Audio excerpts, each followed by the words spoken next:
Good afternoon, everybody. My name is Robin Saxe, and I work here at Mohawk Valley Community College. I am a community resource specialist here at MVCC. I work in the College Community Connection Program, or C3, and I work with students who have barriers outside of the classroom, so food insecurities, transportation issues, homelessness, and childcare, getting childcare and paying for childcare. So I work very closely with many of our students, and I've had the opportunity to work with these students today in preparing their stories for you and on their paths to their completion here at MVCC. Today we have with us Roger Rood, Tatiana Harvey, and Heather, and they're going to share their stories with us today, and we greatly appreciate and want to thank all three of them. So we'll start with Roger. Thank you. Hi, everybody. My name's Roger Rood. I'm a freshman in the respiratory care program here at MV. A little about myself. I graduated from high school in 1983, and so it puts me at 53 years old. I'll be 54 in January. Went into the service. After the service, I came back home to the Mohawk Valley and started in agriculture. I come from a family farm. Parents farmed, grandparents farmed, and so I came from a farming background. When you come back here, there wasn't a whole lot of opportunities. I didn't want to stay on the farm, so I took a job for a major organization that sells semen and supplies to the dairymen and beef and dairy. So I was, my title was a reproductive specialist, worked in agriculture, did it for 29 years, and my left hand gave out. So I never heard of that, but my left hand failed on me. Couldn't do it any longer, so in 2016, doctor said, "You're done, you can't do it." Hand was done. I get emotional even talking about it, so I loved what I did. It was a passion, and I think anyone that's worked in agriculture with dairymen or for any degree, they're great folks, and I loved them. Anyway, I couldn't do it any longer. My dad, so when they told me I couldn't do it, didn't know really what to do. I have a great support system, wife and children, and they said, "Go to school." And what do I go to school for? I'm too old to go to school. What do I want to go to school for? So, my dad had COPD, developed farmer's lung from being on the farm, and I had asthma, so I said, you know what, respiratory care was in the back of my mind when I got out of high school, but it wasn't for me. Did the service thing, and when I got out, I'd already been married, had a child, so I got to get a job. So that's led into the 29-year career in AI. So anyway, when I couldn't, I ended my career in November 2016. My wife said, "Start school." I actually went down to VESID, which I'm not even sure what you call it. It's just VESID to me. I'm working with them, came up here in January. I immediately went to the health service desk right there and said, you know what, I'm interested in becoming a respiratory therapist. They sent me upstairs to see the director of the program was there, and spoke with her, watched a few videos on what they do, and she laid out a plan to get into the respiratory care program. And so I started on that road, and I actually started the program in this fall. So I'm on the path to becoming a respiratory therapist, I guess. So hopefully.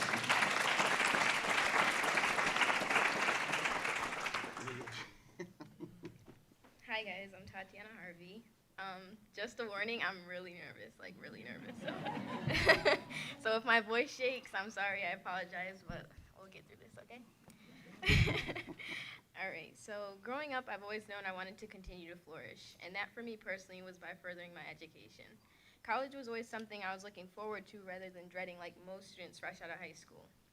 Throughout high school, I've done a massive amount of research on numerous colleges ranging from private colleges to community colleges, and ultimately, nothing was off limits. However, I will say that MVCC was at the bottom of my list. Don't worry, it gets better. Until I made the life-changing decision to enroll. While enrolling, I decided to major in general studies due to the fact that originally, as stated previously, MVCC was not necessarily an option for me. I felt that being that I went to high school at Proctor, it wasn't much of an advancement. For those of you that don't know, Proctor is located right down the hill, so you can kind of see where I'm coming from, right? As of now, I am a criminal justice major looking to pursue my dreams and aspirations of becoming a lawyer. And in order to do that, I'm looking forward to transferring to UAlbany. After what I thought was disencouragement from my family, I decided to come to MVCC instead of jumping into a four-year college institution, or in my case, UAlbany. Now this disencouragement, let me tell you, coming to MVCC has to be one of the best decisions I've ever made. And now that sounds cliche, but I say that because if I had not came to 13th grade or to a community college or just right up that hill, I wouldn't have been presented with the numerous opportunities I've been fortunate enough to partake in. One of the many opportunities I received was the privilege to work at the Student Services Help Desk. The Student Services Help Desk is essentially how the campus operates. Claire Rudka, an enrollment associate, and a mother figure to many, as well as Shonda Cruz, an enrollment assistant, are the frontline, or in other words, the foundation of MVCC. Also included in what I like to call the foundation of MVCC, as previously stated, are the numerous offices surrounding the help desk located on the ground floor of Payne Hall, such as financial aid, the business office, placement testing, academic advisement, and so on. Now these are just a few of many offices that myself as well as the other workers have to incorporate into the help desk alone. Being that the help desk provides majority, if not all, information surrounding the campus as a whole alone, this had gave me an inside perspective of how the campus stays afloat. Working at the help desk has made me so appreciative and grateful for the MVCC faculty and staff and what is offered here. It is within my greatest pleasure to have had the opportunity to work with each and every one of you on the ground floor. You are each individually an inspiration as well as my safety net.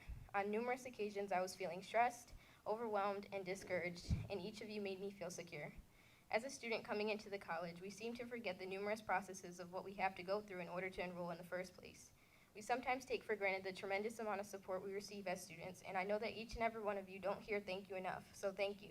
On behalf of the students, even if we haven't met, you've all built this campus into what it is today, and I couldn't be more grateful for that.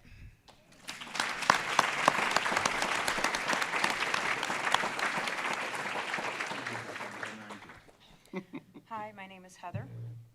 Is it on? Can everybody hear me okay? I guess I'm the reason that they asked you not to take any photos today. I'm a victim, or I should say I'm a survivor of stalking. And that's actually what's brought me back to school. It was at its worst about 10 years ago.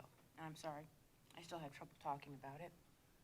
I was on a downward spiral at that point. I had to change jobs.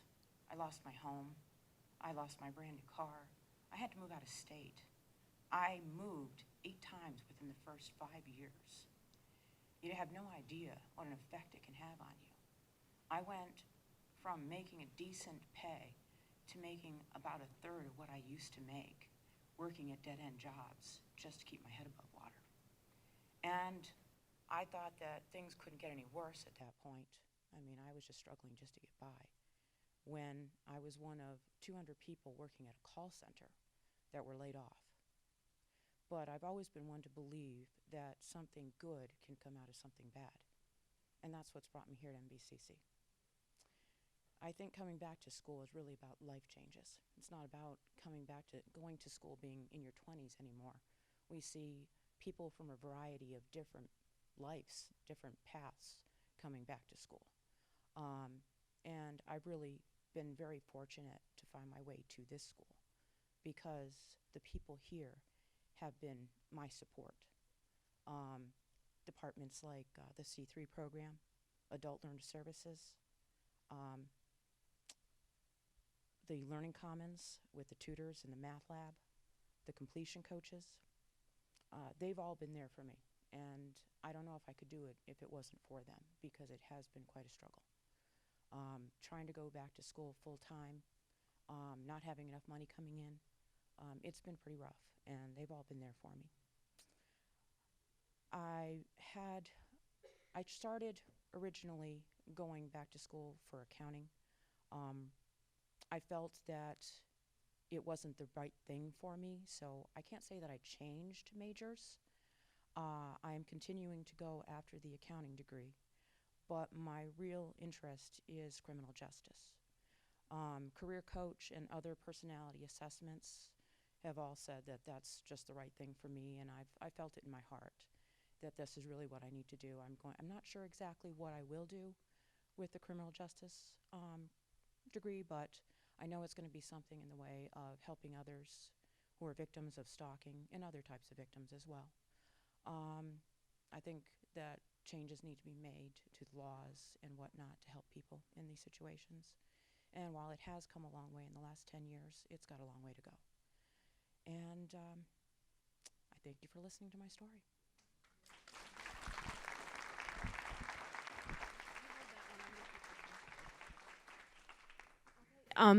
At this time, if we would like to open it up for questions. I don't know if anybody has any questions for our students about their stories, about different offices on campus. Sorry, Mary Rose, am I taking the microphone? Okay.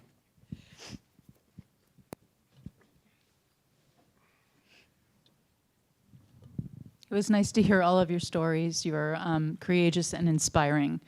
To the young lady in the middle, you mentioned that you are a criminal justice major, but you also said that you have a lifelong dream of becoming a lawyer. How did you decide to pursue criminal justice in that process? So at first I wanted to be like a whole bunch of things, and then like I was always interested in like the law. And so, like, growing up, I've always was into, like, debates, things like that. And so, like, I've always wanted to help people. And the best way to do that for me, I feel like, is criminal justice and pursuing the career of becoming a lawyer.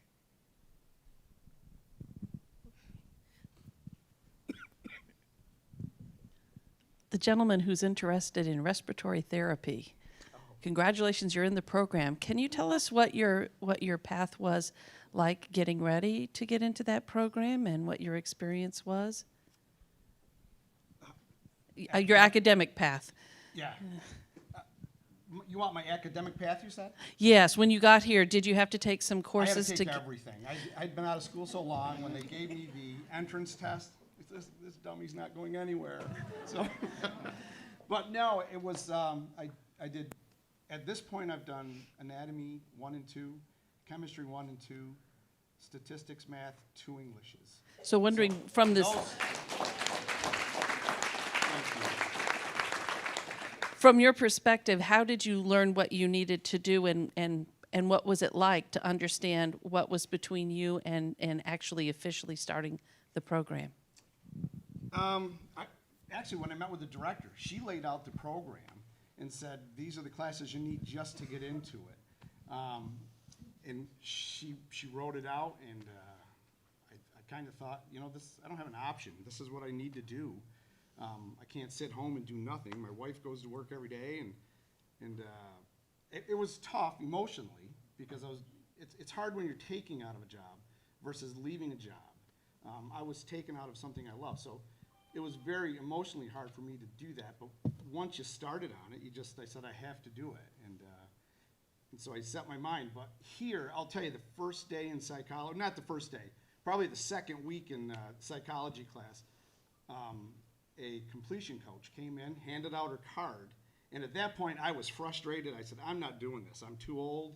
I'm not going to sit in here. I'm not getting any of this. And she handed out her card and said, if anybody needs anything, stop in my office and see me. And when that class ended, I made a beeline to a room. And she has been instrumental in keeping me in school, because it's just, financially, I don't need to be in school. I just don't need to. But I was an emotional wreck, and school was just another stressor, another part of that.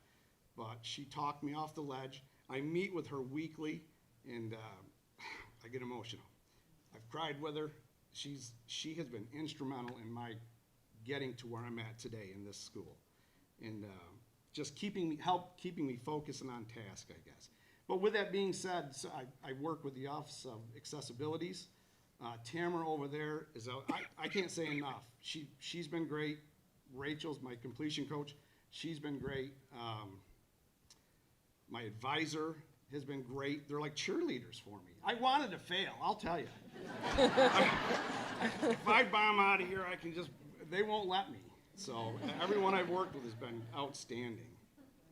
I hope I answered your question.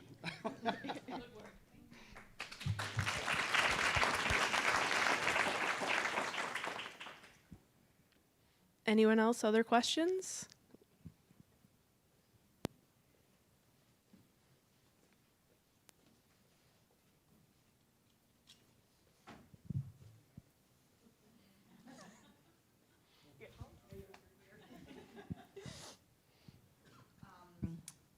So I think this could be for any of you who want to answer it. I'm mostly thinking of the woman on the right. I'm sorry, I don't remember your name. Heather, thank you.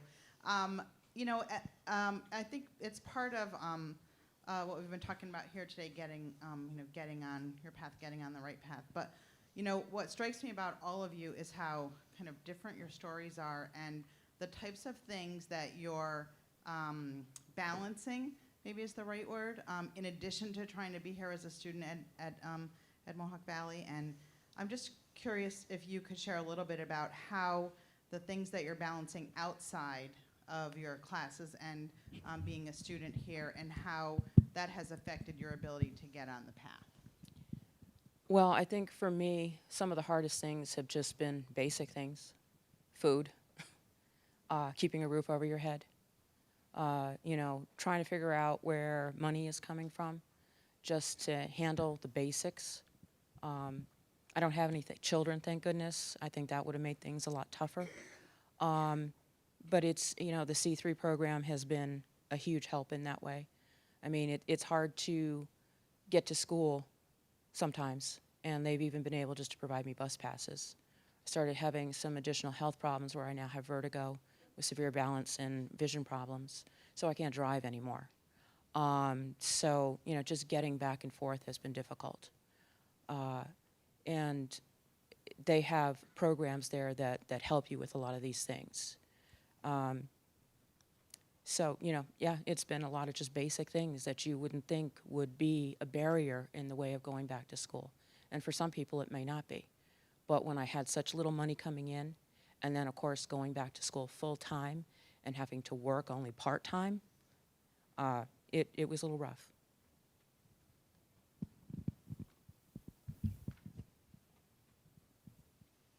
Anyone else, other questions? I don't really need the mic. Okay. It's all good. So first of all, thank you because you are the most important people in this room, right? You're the people who we're all trying to help and do a better job of helping. So we're here from all over the state, community colleges all over the state, trying to figure out how to do a better job of helping you. And here's my question for you. We're specifically here this time around talking about what we're calling onboarding, which sounds vaguely sinister to me, so I'll break it down for you.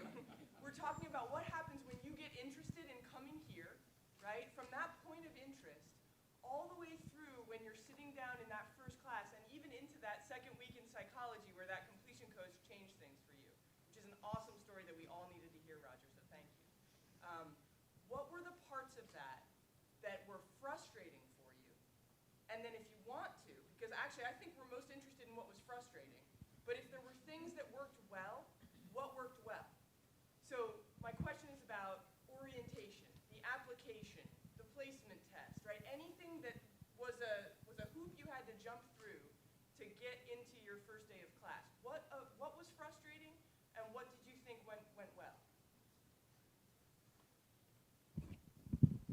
I think that I was very fortunate that I found my way into Adult Learner Services to speak with someone named Patty there as an advisor. And she pretty much helped me through the whole thing. And when I was finished in her office, she told me who to go see next. And that person told me who to go see after there. And someone helped me through the application process. And it took what was a very stressful thing and, just diminished all that stress. The first week of school, or the first couple of weeks, was just, what every other student goes through, just trying to figure out what to do, where you're supposed to be. There are no maps here anywhere. I mean, have you noticed? I mean, come on. having something like that, just a printed map that you can carry around, having something in the buildings that would, point you where the classes were. You spent like the first 5 minutes or so before each class running around like a crazy person trying to figure out where you're supposed to be. So, it's little things like that that are stressful that probably don't have to be. For me personally, like I said, I was fresh out of high school, so I felt pressured to know exactly what I wanted to do. So to me, I feel like, and like my peers and like mentors, things like that, they've always told me, you have to make mistakes. You can't be like on things 100% all the time. So for me, that was frustrating because I wasn't sure what I wanted to do completely. But like I said, I switched my major to criminal justice, so that's that. And like Heather said, there's no maps. That's like, yeah. So being that I was fresh out of high school, I was a deer in the headlights like any other student coming to MVCC for the very first time.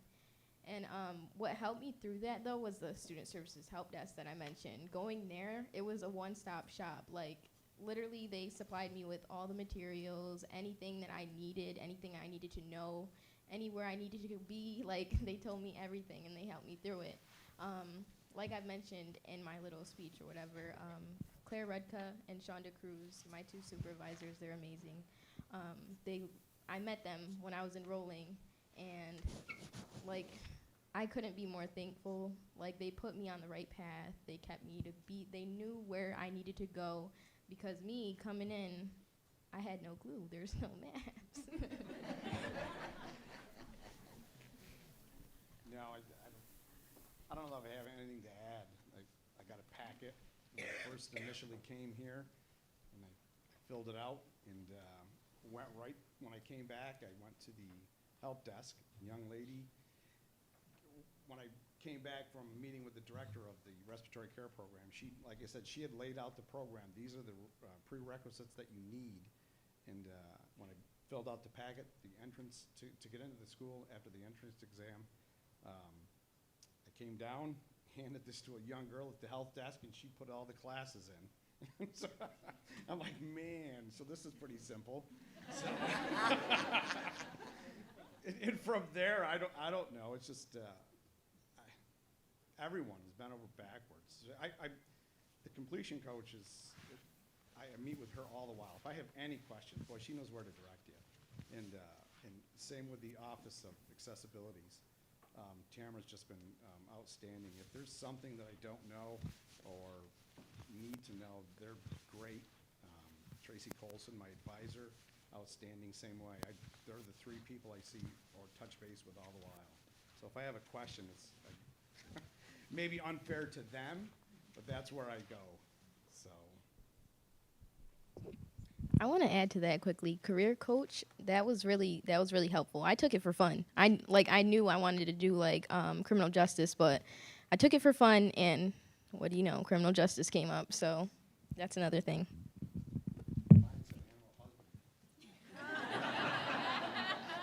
Well, that kind of was correct.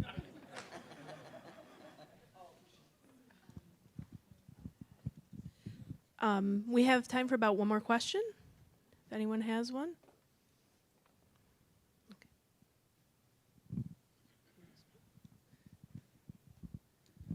I wonder what kind of relationships you guys have formed with faculty members, if any, and have they, aside from in the classroom, have they advised you or served any other roles aside from instructor in a classroom? You know, I feel pretty close to a lot of them. Actually, my psychology teacher or instructor, professor, he left. He was here, I don't know how long he was here before me, but after that semester, he left. And I love him. I may have driven him off, but I love him. I used to go to his, and I'm older maybe, so I don't feel as uncomfortable approaching some of the instructors. I may have felt differently when I was 20, but now I just knock on the door if they're in there. He had a couch, Professor Von Strunk. And so, but I try to remember too that they're still my instructors. And so, you know, I don't want to call them or anything like that. Not that I have any numbers anyway, but so I try to keep it very professional. So if and they do too, I think, that we put up a barrier. You're still my instructor, I'm still the student. So I try to stay very professional that way. But I'll tell you, I can't say enough about anyone. They've been great with me. So any questions, any problems. And as I said, I've sat in that office more than, just, you know, since I've been here, my dad passed away, and you know, life changes. And thank God for some of the people here that you could go in and talk to. And they were there. And I have a great family network at home too. But, you know, they have struggles too. So when I got someone behind the desk that can't get away for an hour.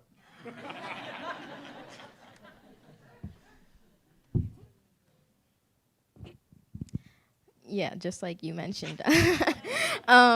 The faculty and staff here have genuinely, I can say, they've been amazing. Like, they do not want you to fail. They literally want you to succeed. So, like, like, you honestly want to fail. Like, everybody has been so kind, so genuine. I can't ask for a better, like, faculty and staff. I can't ask for a better college to have been enrolled in. People who I've worked with, such as this faculty and staff, they want me to succeed. They've seen things in me that I haven't seen in myself. Like, it's unbelievable, but they're great. Everyone here is great. Yeah, I have to say everyone here is great too. I mean, a lot of support. They're very approachable. I try to keep things on a professional level, but I have to say I have built what I would call friendships here with a lot of the faculty members. Not so much that you see them outside of school or whatnot, but that you know that you can just go in and talk to them. They're just, and you know, they're just great people. And I've noticed that about the school here is that they seem to hire people that are people, and that's very important.